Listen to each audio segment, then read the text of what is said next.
Welcome to my channel Aparna Bong পরিযায়ী। আজকে ভাবলাম গাজরের হালুয়া বানাবো। তার জন্য গাজরটাকে কুড়ে একটা কুকারে হালকা করে ভাপিয়ে রেখে দিয়েছি। দিয়ে ভালো করে জল ঝরিয়ে নিয়েছি। ঘরে ক্ষীর ছিল, ক্ষীরটাকে কুড়ে নিয়েছি, একটু প্যাঁড়াও ছিল, সেগুলোও আমি একদম গুঁড়ো গুঁড়ো করে নিয়েছি। গাজরের হালুয়ায় তো কাজু কিশমিশ লাগবেই। এবার কিশমিশটাকে একদম টাটকা করার জন্য একটু গরম জল ফুটিয়ে ওর মধ্যে দিয়ে দিই। দিলে একদম ফ্রেশ হয়ে যায়। এরকম করে দেখবেন, দেখবেন দারুণ ফ্রেশ হয়ে যায় জিনিসটা। এরপর কড়াইতে ঘি দিয়েছি, দিয়ে তেজপাতা ফোড়ন দিয়েছি।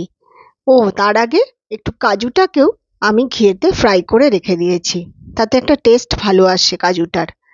জাস্ট এইভাবে। এরপর কাজুটা ভেজে তুলে নিয়ে কড়াইতে ঘি দিয়ে তার মধ্যে তেজপাতা, দারচিনি, ছোট এলাচ ফোড়নে দিয়েছি। দিয়ে এরপরে সেদ্ধ যে গাজরটা জল ঝরানো, পুরো গাজরটাকে আস্তে আস্তে ওর মধ্যে দিয়ে দিয়েছি।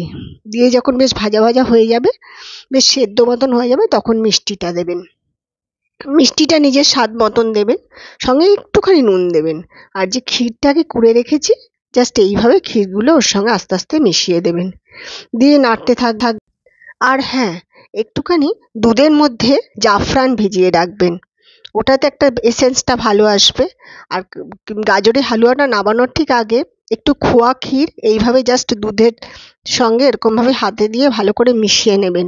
যে মিষ্টির ওপরে একটা সাদা মতন ক্ষীরের ছড়ায় না, ঠিক ওরকম হবে জিনিসটা, দেখবেন। এবার গাজরের হালুয়াটা কমপ্লিট হয়ে গেলে তখন ওইটা ছড়িয়ে দেবেন, আর সাথে কাজু কিশমিশ ছড়িয়ে দেবেন।